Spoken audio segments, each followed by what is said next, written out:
വീണ്ടും മറക്കലിൻ്റെ മനക്കലിലേക്ക് സ്വാഗതം. നമ്മൾ cerebrum, cerebellum, medulla oblongata, thalamus, hypothalamus, അതായത് തലച്ചോറിൻ്റെ 5 ഭാഗങ്ങളെക്കുറിച്ച് പഠിക്കുമ്പോൾ സ്വാഭാവികമായിട്ടും അതിൻ്റെ ഫംഗ്ഷൻസ് അങ്ങോട്ടും ഇങ്ങോട്ടും മാറുന്നുണ്ട് എന്ന് പറഞ്ഞിട്ട് കുറച്ച് പിള്ളേർ ഇൻസ്റ്റഗ്രാമിൽ മെസ്സേജ് അയച്ചിരുന്നു. അപ്പോൾ അതിൻ്റെ ഭാഗമായിട്ട് ചെയ്യുന്നൊരു വീഡിയോ ആണ്. അത് പഠിക്കാൻ ഒരു ചെറിയ കുഞ്ഞു സ്കീം ഇട്ടോ. ഓക്കെ, ഞാൻ ജസ്റ്റ് സിമ്പിളായിട്ട് വളരെ ഡീറ്റെയിൽ ആയിട്ടൊന്നും പറയുന്നില്ല, സിമ്പിളായിട്ട് ഇത് ഓർത്ത് വെക്കാനുള്ള കുറച്ച് ടിപ്സുകൾ മാത്രം കേട്ടോ. ഓക്കെ, അപ്പോൾ ആദ്യം സെറിബ്രം ബിഗ്ഗസ്റ്റ് പാർട്ട്. എന്താണ് ബിഗ്ഗസ്റ്റ് പാർട്ട്? അതായത് മസ്തിഷ്കത്തിലെ ഏറ്റവും വലിയ ഭാഗം, the largest part of the brain. ആ ഒരു സാധനം, ആ ഒരു ഫീൽ വരണം. സെറിബ്രം ആണ് എന്ത് ഏറ്റവും ബിഗ്ഗസ്റ്റ് പാർട്ട്. ആ ഒരു ഫീല് പറഞ്ഞിട്ടോ. ഓക്കെ, അപ്പോൾ സെറിബ്രം ആണ് എന്ത് ബിഗ്ഗസ്റ്റ് പാർട്ട്. രണ്ടാമത്തത്, ധാരാളം ചുളിവുകളും മടക്കുകളും കാണപ്പെടുന്നു. എവിടെ? സെറിബ്രത്തിൽ. അതായത് ഫിഷേഴ്സും ഫോൾഡേഴ്സും കാണപ്പെടുന്നു. എന്നാൽ രണ്ടാമത്തെ വലിയ ഭാഗമുണ്ട്, അതേതാണ്? അത് സെറിബെല്ലം. അതേതാണ്? സെറിബെല്ലം മസ്തിഷ്കത്തിലെ രണ്ടാമത്തെ വലിയ ഭാഗമാണ് സെറിബെല്ലം. അവിടെ കാണപ്പെടുന്നത് ഫിഷേഴ്സും ഗ്രൂവ്സുമാണ്. ഇവിടെ പോയി ഫിഷേഴ്സും ഗ്രൂവ്സുമാണ് കാണപ്പെടുന്നത്. ഫിഷേഴ്സും ഗ്രൂവ്സും അതായത് സുഹൃത്തുക്കളെ ചുളിവുകളും ചാലുകളുമാണ് കാണപ്പെടുന്നത്. ചാലുകളും കാണപ്പെടുന്നു. എന്നാൽ ഇവിടെ കാണപ്പെടുന്നത് എന്താണ്? ചുളിവുകളും മടക്കുകളുമാണ് കാണപ്പെടുന്നത്. അതായത് ഫിഷേഴ്സും ഫോൾഡേഴ്സും. അപ്പോൾ ഇതെപ്പോഴും അങ്ങോട്ടും ഇങ്ങോട്ടും പല കുട്ടികൾക്കും മാറലുണ്ട്. അതിനൊരു സൂത്രവാക്യമുണ്ട്. സെറിബ്രം ആണെങ്കിൽ 2 F വന്നാൽ സെറിബ്രം. ഇംഗ്ലീഷ് മീഡിയം എങ്ങനെ ആലോചിക്കുക? 2 F വന്നാൽ സെറിബ്രം, എഫും ജിയും വന്നാൽ സെറിബെല്ലം. 2 F വന്നാൽ സെറിബ്രം, എഫും ജിയും വന്നാൽ സെറിബെല്ലം. ഇതെന്താ കോഡ് സാർ? അത് ഇത്ര ഉള്ളൂടാ. 2 F വന്നാൽ സെറിബ്രം എന്ന് വെച്ചാൽ ഫിഷേഴ്സും ഫോൾഡേഴ്സും, രണ്ടിനും F ആണ്. അപ്പോൾ ഫിഷേഴ്സും ഫോൾഡേഴ്സും എന്താണ്?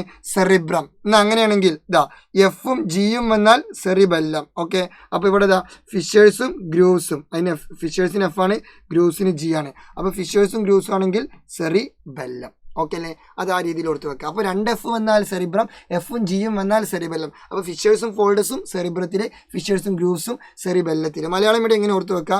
ചുളിവുകളും മടക്കുകളും ആണെങ്കിൽ സെറിബ്രം, ചുളിവുകളും ചാലുകളും ആണെങ്കിൽ എന്താണ്? സെറിബെല്ലം. രണ്ടിലും എന്തുണ്ട്? ചുളിവുകളുണ്ട്. അതുകൊണ്ട് അത് കൺഫ്യൂഷൻ ഇല്ല. പിന്നെ മടക്കും ചാലും എവിടെയെന്നുള്ളതാണ് കൺഫ്യൂഷൻ. ചാലിൽ എന്തുണ്ട്? ഒരു ലായുണ്ട്. സെറിബെല്ലത്തിലും എന്തുണ്ട്? ഒരു ലായുണ്ട്. അപ്പോൾ ചുളിവുകളും ചാലുകളും കാണപ്പെടുന്നത് സെറിബെല്ലം. അങ്ങനെയാണെങ്കിൽ ചുളിവുകളും മടക്കുകളും കാണപ്പെടുന്നത് എവിടെയായിരിക്കും? സെറിബ്രത്തിൽ. ഓക്കെ, ചാലിലും ലായുണ്ട്, സെറിബെല്ലത്തിലും ലായുണ്ട്. സോ ചാലുകൾ കാണപ്പെടുന്നത് സെറിബെല്ലത്തിൽ, അപ്പോൾ മടക്കുകൾ കാണപ്പെടുന്നത് സെറിബ്രത്തിൽ. പിന്നെ ചുളിവുകൾ 2 സ്ഥലത്തും കാണപ്പെടുന്നുണ്ട്. ഓക്കെ, അപ്പോൾ അത് കഴിഞ്ഞു. ഇനി അടുത്തത്, സെറിബ്രത്തിൻ്റെ പുറംഭാഗം കോർട്ടക്സ് ആയിരിക്കും. പുറംഭാഗം എന്തായിരിക്കും? കോർട്ടക്സ് ആയിരിക്കും. ഉൾഭാഗം എന്തായിരിക്കും? മെഡുല്ല ആയിരിക്കും. അതായത് ഔട്ടർ പോർഷൻ കോർട്ടക്സും ഇന്നർ പോർഷൻ മെഡുല്ല. അത് ജസ്റ്റ് സിമ്പിളാണ്. അത് നമ്മൾ കുറേ സ്ഥലത്ത് പഠിച്ചിട്ടുണ്ട്. നമ്മൾ കിഡ്നിനെ കുറിച്ച് 9ാം ക്ലാസ്സിൽ പഠിച്ചപ്പോഴും പറഞ്ഞിട്ടുണ്ട്. Outer portion cortex, inner portion medulla. Just സിമ്പിളായിട്ട് ഓർത്ത് വെക്കാം. ഓക്കെ, പിന്നെ ഈ ഒരു പോർഷനാണ് എന്ത്? സെറിബ്രം. അത് നിങ്ങൾ ജസ്റ്റ് ഒന്ന് എന്ത് ചെയ്യണം? അറിഞ്ഞിരിക്കണം. പരീക്ഷയ്ക്ക് ഇത് അടയാളപ്പെടുത്താൻ ചോദിക്കും. ഇതെന്താ ചോദിക്കും? അപ്പോൾ നിങ്ങൾ പറയണം സെറിബ്രം. ഇനി അടുത്തത് സെറിബ്രത്തിൻ്റെ ഫംഗ്ഷനാണ്. സെറിബ്രത്തിന് പ്രധാനമായും 3 ഫംഗ്ഷൻസ്. ഒന്നാമത്തെ ഫംഗ്ഷൻസ് ചിന്താബുദ്ധി ഭാവന ഓർമ്മ, തോട്ട് ഇന്റലിജൻസ്, മെമ്മറി, ഇമാജിനേഷൻ. ഇത് മൊത്തം സാധ്യമാക്കുന്നത് ആരാണ്? സെറിബ്രമാണ്. തോട്ട് ഇന്റലിജൻസ്, മെമ്മറി, ഇമാജിനേഷൻ മൊത്തം സാധ്യമാക്കുന്ന ആരാണ്? സെറിബ്രമാണ്. അത് നിങ്ങൾ ഇങ്ങനെ ആലോചിക്കുക, ടിമി എന്ന് ആലോചിക്കുക. എന്താ ആലോചിക്കേണ്ടത്? ടിമിയിലെ ഫസ്റ്റ് ടി എന്താ? T thought, I intelligence, M memory, പിന്നെ ലാസ്റ്റത്തെ ഇമാജിനേഷൻ. ടിമി എന്ന് ആലോചിക്കുക. അപ്പോൾ ടിമിക്ക് സഹായിക്കുന്നത് ആരാണ്? സെറിബ്രമാണ്. Thought, intelligence, memory, imagination. പിന്നെ ഇവോക്ക് സെൻസേഷൻ എന്ന് പറഞ്ഞാൽ കണ്ണുകൊണ്ട് കാണുന്നു, ചെവി കൊണ്ട് കേൾക്കുന്നു, നാവ് കൊണ്ട് രുചിക്കുന്നു, മൂക്കൊണ്ട് മണക്കുന്നു. ഇതൊക്കെ സാധ്യമാക്കുന്ന ആരാണ്? സെറിബ്രമാണ്. ആരാണ്? സെറിബ്രമാണ്. അതായത് ഇന്ദ്രിയാനുഭവങ്ങൾ അല്ലെങ്കിൽ സെൻസേഷൻ സാധ്യമാക്കുന്ന ആരാണ്? സെറിബ്രമാണ്. പിന്നെ ഐച്ഛിക ചലനങ്ങളെ നിയന്ത്രിക്കുന്നു. കൺട്രോൾ, വോളണ്ടറി മൂവ്മെന്റ് എന്ന് പറഞ്ഞാൽ ഞാൻ വിചാരിച്ച് ചെയ്യുന്ന പരിപാടി, എൻ്റെ വില്ലിനനുസരിച്ച് ചെയ്യുന്ന പരിപാടി. എനിക്ക് വേണമെങ്കിൽ എൻ്റെ കൈ ഇങ്ങനെ ഇളക്കാതിരിക്കാം, തല കുലിക്കാതിരിക്കാം, ഇളക്കാതിരിക്കാം, കാല് പൊക്കാതിരിക്കാം. ഇതൊക്കെ ഞാൻ വിചാരിച്ച് ചെയ്യുന്ന പരിപാടിയാണ്. ഇതാണ് വോളണ്ടറി മൂവ്മെന്റ്. ഇത് കൺട്രോൾ ചെയ്യുന്നതാണ് ആര്? സെറിബ്രം. അപ്പോൾ സെറിബ്രത്തിൻ്റെ 3 functions: thought intelligence, memory, imagination control ചെയ്യുന്നു. പിന്നെ അതുപോലെ തന്നെ വോളണ്ടറി മൂവ്മെന്റ് കൺട്രോൾ ചെയ്യുന്നു. സെൻസേഷൻ സാധ്യമാക്കുന്നു, അതായത് ഇന്ദ്രിയാനുഭവങ്ങൾ സാധ്യമാക്കുന്നു. ഓക്കെ അല്ലേ? അപ്പോൾ വോളണ്ടറി മൂവ്മെന്റ് കൺട്രോൾ ചെയ്യുന്നത് ആരാണ്? ആരാണ് സെറിബ്രം. അങ്ങനെയെങ്കിൽ ഇതാ ഇൻവോളണ്ടറി മൂവ്മെന്റ് നമ്മളെ കൺട്രോളിലല്ലാത്ത മൂവ്മെന്റ്, നമ്മൾ വിചാരിച്ച് ചെയ്യുന്നതല്ലാത്ത പരിപാടി. ഇപ്പൊ ലൈക്ക് ഹാർട്ട് ബീറ്റ് ഇന്റെ ഹൃദയം പിടിക്കുന്നത് ഞാൻ പറഞ്ഞിട്ടാണോ? അല്ല, ഇന്റെ കൺട്രോളാണ്. ഞാൻ പറയണം ഒരു 5 മിനിറ്റ് റെസ്റ്റ്, അങ്ങനെ എനിക്ക് കാലാകാലം റെസ്റ്റ് ആക്കാനും ആ സ്കീമില്ലല്ലോ. അപ്പൊ ഇന്റെ ഹൃദയം പിടിക്കുന്നത് ഞാൻ പറഞ്ഞിട്ടില്ല. ബ്രീത്തിങ് ഞാൻ എപ്പോഴും ശ്വസിച്ചുകൊണ്ടിരിക്കുന്നുണ്ട്, നിങ്ങളും ഇപ്പോഴും ശ്വസിച്ചുകൊണ്ടിരിക്കുന്നുണ്ട്. നമ്മൾ പറയാണ് ഒരു 2 മിനിറ്റ് ശ്വസിക്കണ്ട അങ്ങനെ ഉണ്ടോ? ഇല്ല, അതൊക്കെ ഓട്ടോമാറ്റിക്കലി ഇങ്ങനെ നടക്കും. ഓക്കെ, അപ്പൊ ഈ ബ്രീത്തിങ് ഹാർട്ട് ബീറ്റ് എന്നൊക്കെ പറഞ്ഞാൽ അത് ഇൻവോളണ്ടറി മൂവ്മെന്റാണ്. അത്തരത്തിലുള്ള ഇൻവോളണ്ടറി മൂവ്മെന്റ് കൺട്രോൾ ചെയ്യുന്നത് മെഡുല്ല ഒബ്ലാങ്കേറ്റ, മണ്ണാങ്കട്ടല്ല, ഒബ്ലാങ്കേറ്റ. എന്താണ് ഒബ്ലാങ്കേറ്റിന്റെ പ്രത്യേകത പഠിക്കുമ്പോഴാ ഇതാണ് ഒബ്ലാങ്കേറ്റ. അതാദ്യം മനസ്സിലാക്കണം. ഈ ഒരു വടി ഉണ്ടല്ലോ, ഈ ഒരു വടിയുള്ള സ്ട്രക്ചർ പോലെ കാണപ്പെടുന്ന ആളാണ് ഒരു ഒബ്ലാങ്കേറ്റ. എന്ത് ഗേറ്റ? ഒബ്ലാങ്കേറ്റ. അത് അങ്ങനെ ഒരു ഒറ്റ ഷേപ്പ്, ഇതാ ഒരു റോഡ് ഷേപ്പ്. അപ്പോൾ അതാണ് അവിടുത്തെ ഒരു പോയിന്റ്. മെഡുല്ല ഒബ്ലാങ്കേറ്റിന്റെ ഷേപ്പ് റോഡ് ഷേപ്പ്. എന്ത് ഷേപ്പ്? റോഡ് ഷേപ്പ്, ദണ്ഡാകൃതിയിൽ കാണപ്പെടുന്നു. അപ്പോൾ 2 പോയിന്റ് ഓർത്ത് വെച്ചാൽ മതി. ദണ്ഡാകൃതിയിൽ അല്ലെങ്കിൽ റോഡ് ഷേപ്പിൽ കാണപ്പെടുന്നു. പിന്നെ ഇൻവോളണ്ടറി മൂവ്മെന്റ്സ് അനൈച്ഛിക പ്രവർത്തനങ്ങൾക്ക് എന്ത് ചെയ്യുന്നു? സഹായിക്കുന്നു. ഓക്കെ അല്ലേ? പിന്നെ നമ്മൾ നേരത്തെ പറഞ്ഞ സെറിബെല്ലത്തിന്റെ ഫംഗ്ഷൻ, സെറിബെല്ലം നമ്മൾ പറഞ്ഞല്ലോ ചുളിവുകളും ചാലുകളും കാണപ്പെടുന്നു. പിന്നെ സെക്കൻഡ് ലാർജസ്റ്റ് പാർട്ടാണ്. ഇനി ഇതിന്റെ ഫംഗ്ഷൻ സിമ്പിൾ ആണ്. ഇതിന്റെ ഫംഗ്ഷൻ എന്താണെന്ന് വെച്ചാൽ ബോഡി ബാലൻസിന് സഹായിക്കുന്നു. അതായത് ഇക്വിലിബ്രിയം ഓഫ് ദ ബോഡിന്റെ ബാലൻസിങ്, ബോഡിന്റെ ശരീര തുലന നില പാലിക്കാൻ സഹായിക്കുന്നു. ഓക്കെ, അപ്പോൾ അതെങ്ങനെ കണക്ട് ചെയ്യും? സിമ്പിളാണ്. ശരീര തുലന നില, അതിലും എന്തുണ്ട്? ലായുണ്ട്. അപ്പോൾ അങ്ങനെ കണക്ട് ചെയ്യാം. ശരീര തുലന നിലയിലും ലായുണ്ട്, സെറിബെല്ലത്തിലും ലായുണ്ട്, ചാലിലും ലായുണ്ട്. അപ്പോൾ ഒക്കെ ലാ അങ്ങനെ കണക്ട് ചെയ്യട്ടോ. ഓക്കെ, അങ്ങനെയെങ്കിൽ സെറിബെല്ലം ഇംഗ്ലീഷ് മീഡിയം ഇങ്ങനെ തന്നെ കണക്ട് ചെയ്തോളി. സെറിബെല്ലത്തിൽ എല്ലില്ലേ? ബോഡി ബാലൻസിംഗിൽ എന്തുണ്ട്? എല്ലുണ്ട്. അങ്ങനെ കണക്ട് ചെയ്യുക. ബോഡി ബാലൻസിങ്, ശരീര തുലനത്തിന് സഹായിക്കുന്നത് ആരാണ്?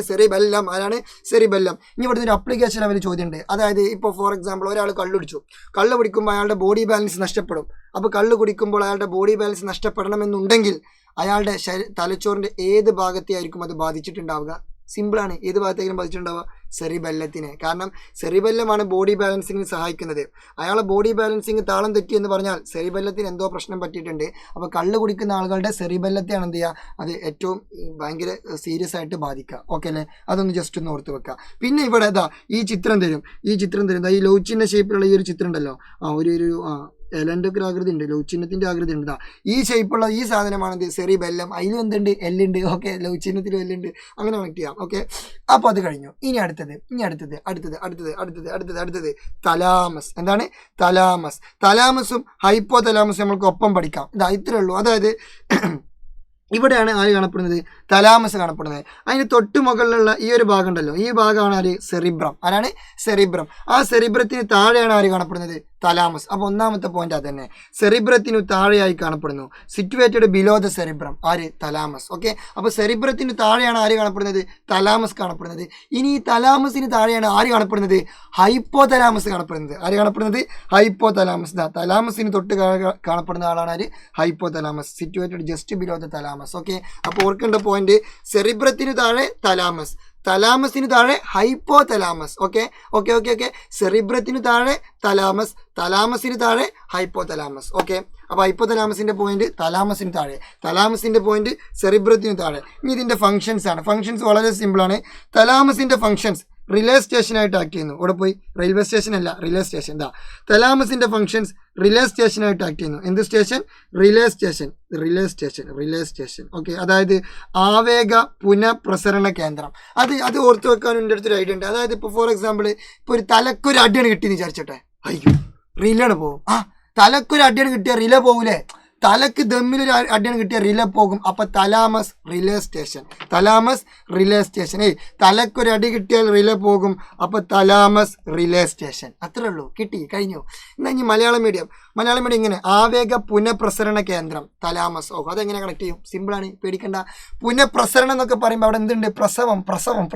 ഒരു പുനഃപ്രസരണം, പ്രസവം എന്നുള്ളൊരു വാക്ക് അവിടെ ഒളിഞ്ഞിരിപ്പില്ലേ? ഉണ്ട്, ഇല്ലെങ്കിലും ഉണ്ടെന്നാണ് വിചാരിക്കുക. ഓക്കെ, എന്താ അത്? അപ്പോൾ പ്രസവം എന്നിങ്ങനെ ആലോചിക്കുക. പ്രസവിക്കുമ്പോൾ എന്താ കിട്ടുക? ഒരു തല കിട്ടും. തലയിൽ ആദ്യം കിട്ടുക. പ്രസവിക്കുമ്പോൾ ആദ്യം തല ഇങ്ങനെ പുറത്തേക്ക് വരും. കൊള്ളാം, പരിപാടി. ഓക്കെ, അപ്പോൾ പ്രസവം, തല. ഓക്കെ, അപ്പോൾ തലാമസ് പ്രസരണ കേന്ദ്രം, ആവേഗ പുനഃപ്രസരണ കേന്ദ്രം. അങ്ങനെ കണക്ട് ചെയ്യുക. ഓക്കെ, അപ്പോൾ തലാമസ് ആവേഗ പുനഃപ്രസരണം ജസ്റ്റ് ഒരു കണക്ഷൻ ഉണ്ടാക്കി വെക്കുക. ഇനി അടുത്തത് ഹൈപ്പോതലാമസ്. ഹൈപ്പോതലാമസിന് 2 പോയിന്റാണ്. ഒന്നാമത്തെ പോയിന്റ് തലാമസിന് തൊട്ട് താഴെ കാണപ്പെടുന്നു, situated below the thalamus. Okay, അത് കിട്ടി, സിമ്പിൾ പോയിന്റ്. രണ്ടാമത്തെ പോയിന്റ് ഹൈപ്പോതലാമസിന്റെ ഫംഗ്ഷൻ ആണ്. ഹൈപ്പോതലാമസിന്റെ ഫംഗ്ഷൻ എന്താണെന്ന് വെച്ചാൽ ഹോമിയോസ്റ്റാസിസ് മെയിൻറ്റെയിൻ ചെയ്യാൻ സഹായിക്കുന്നു, അതായത് ആന്തര സമസ്ഥിതി പരിപാലനത്തിന് സഹായിക്കുന്നു. ഇംഗ്ലീഷ് മീഡിയം ഇങ്ങനെ ആലോചിക്കുക, ഹൈപ്പോതലാമസിന് എച്ച് ഉണ്ട്, ഹോമിയോസ്റ്റാസിസിനും എച്ച് ഉണ്ട്, എച്ച് എന്ന് ആലോചിക്കുക. ഓക്കെ, അപ്പോൾ ഹൈപ്പോതലാമസ് എച്ച്, ഹോമിയോസ്റ്റാസിസ് എച്ച്. ഇനി മലയാളം മീഡിയത്തിൽ ആലോചിക്കാൻ ഒരു സിമ്പിൾ സ്കീമുണ്ട്, അതായത് ഹൈപ്പോതലാമസിന്റെ ഫംഗ്ഷൻസ് ആന്തര സമസ്ഥിതി പരിപാലനത്തിന് സഹായിക്കുന്നു. അപ്പോൾ നിങ്ങൾ ഇങ്ങനെ ആലോചിക്കുക, ആഹാ ഓഹോ ആതകച്ചക്ക, അങ്ങനെ ആലോചിക്കുക. ഓക്കെ, ആഹാ എന്ന് ആലോചിക്കുക. ആ എന്ന് പറഞ്ഞാൽ ആന്തര സമസ്ഥിതി പാലനം. ഈ ഹാ എന്ന് പറഞ്ഞാൽ ഹൈപ്പോതലാമസ്. അപ്പോൾ ഹൈപ്പോതലാമസിന്റെ ഫംഗ്ഷൻ എന്താണ്? ആന്തര സമസ്ഥിതി പാലനം. ഓക്കെ, അപ്പോൾ എച്ച് ഹോമിയോസ്റ്റാസിസ് ഹൈപ്പോതലാമസ്. ഓക്കെ അല്ലേ? അങ്ങനെയെങ്കിൽ ഇതിൻ്റെ മുത്തുമണികൾ എന്ത് ചെയ്യണം? ഒരു കാര്യം കമൻറ്റ് ചെയ്യണം, അതായത് ഇൻവോളണ്ടറി മൂവ്മെൻറ്റ്, അതായത് അനൈച്ഛിക ചലനം, ഹാർട്ട് ബീറ്റ്, റെസ്പിറേഷൻ പോലത്തെ അനൈച്ഛിക ചലനം കൺട്രോൾ ചെയ്യുന്നത് ആര് എന്നുള്ളത് നിങ്ങൾ എന്ത് ചെയ്യണം? താഴെ കമൻറ്റ് ബോക്സിൽ കമൻറ്റ് ചെയ്യണം. ഓക്കെ അല്ലേ? ഉഷാറായിട്ട് പഠിക്കുക. കൂടുതലൊന്നും സംസാരിക്കുന്നില്ല. See you soon. Goodbye. ഇത് നിങ്ങളുടെ സ്വന്തം ബഹുമാനപ്പെട്ട ഫാസിൽ സർ. ഓക്കെ.